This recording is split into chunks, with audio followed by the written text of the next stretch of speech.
नमस्कार दोस्तों, आज की कहानी है सासू माँ अपने मकान से कहिए रोटी बनाकर दे दे। चंचल रसोई में लगी हुई है। जितनी तेजी से वो काम कर सकती थी वो कर रही है, लेकिन दिमाग में 10 बातें घूम रही हैं। जब से मायके से भाई का फोन आया है, बस तब से चंचल का मन घर के कामों में लग नहीं रहा, पर फिर भी फटाफट काम निपटाने में लगी है। क्या पता अम्मा जी को उस पर तरस आ जाए और वो उसे उसके मायके जाने दें। पति रघु से भी उम्मीद की थी कि वो अम्मा जी से बात करेंगे, पर अम्मा जी के आगे उनकी चलती कहाँ है। अम्मा जी के आगे चलती किसी की भी नहीं है। जब उनके पति की ही नहीं चली तो बेटा तो दूर की बात है। पहले ससुर जी भी कांपते थे, अब उनके सिधरने के बाद बेटे की क्या बिसात। अम्मा जी में न तब बदलाव आया था न अब बदलाव आया है। अब वो पहले से और ज़्यादा मुखर हो चुकी हैं। जो मुंह पर आता है वो बोलती हैं, चाहे सामने वाले को बुरा लगे, उससे उन्हें कोई लेना देना नहीं। अम्मा जी इस घर की मुखिया नहीं, इस मकान की मुखिया हैं, क्योंकि उन्हें अपने घर से ज़्यादा अपने मकान से लगाव है। वो क्या है ना कि घर तो सदस्यों से बनता है, पर अम्मा जी को सदस्यों से लगाव नहीं। उन्हें तो अपने इस ईंट गारे के 2 कमरे के मकान से लेना देना है। ले देकर घर में 4 जीव हैं, अम्मा जी, बेटा रघु, उसकी पत्नी चंचल और एक पोता मनु, जो अभी सिर्फ 5 साल का है।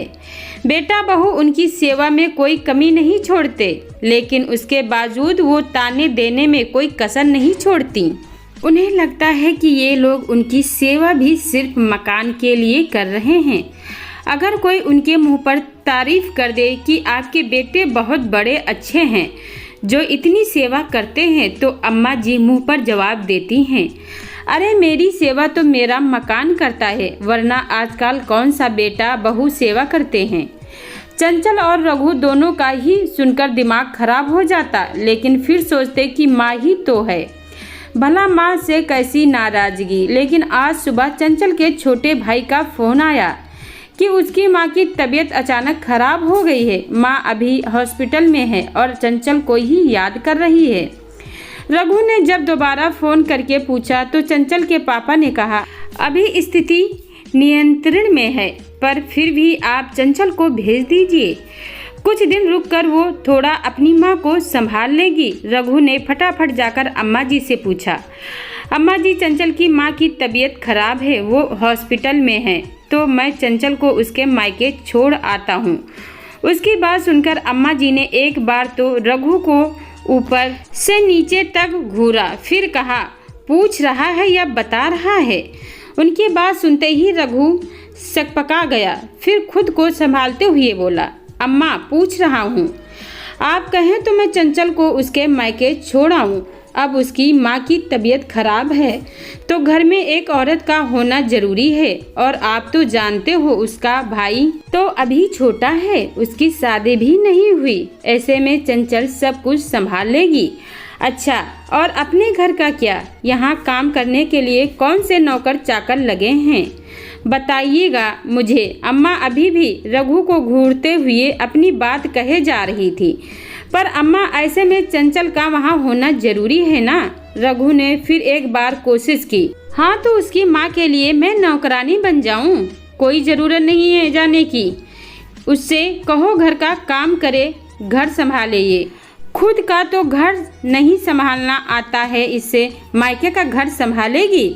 उसके आगे रघु कुछ कह ही नहीं पाया और चंचल चुपचाप रसोई में अपने काम में लग गई। थोड़ी देर बाद देखा तो पड़ोसी वाली जमुना काकी अम्मा जी से मिलने के लिए आईं और आकर अम्मा के पास सोफे पर बिराज गईं। और भौजी जी, क्या हो रहा है? आजकल तो नजर ही नहीं आती हो, लगता है बहू से बहुत सेवा करवा रही हो। अरे काहे की सेवा, आजकल की कामचोर बहुओं से कोई सेवा होती है क्या? बस मायके जाने के लिए ना कहा तो मुंह सूज जाता है। अरे क्या हो गया? चंचल तो ऐसी नहीं है भौजी, वह तो आपकी बड़ी सेवा करे है। वो क्या मेरी सेवा करेगी? मेरी सेवा तो मेरा ये मकान करता है, इसी के लालच में करती है सब कुछ, वरना आज निकाल कर बाहर करे मुझे, अम्मा जी ने तुनते हुए कहा। ये बात अंदर चंचल को भी सुनाई दे रही थी। एक तो पहले से ही उसका दिमाग खराब हो रहा था, ऊपर से अम्मा जी की बात ने आग में घी का काम किया।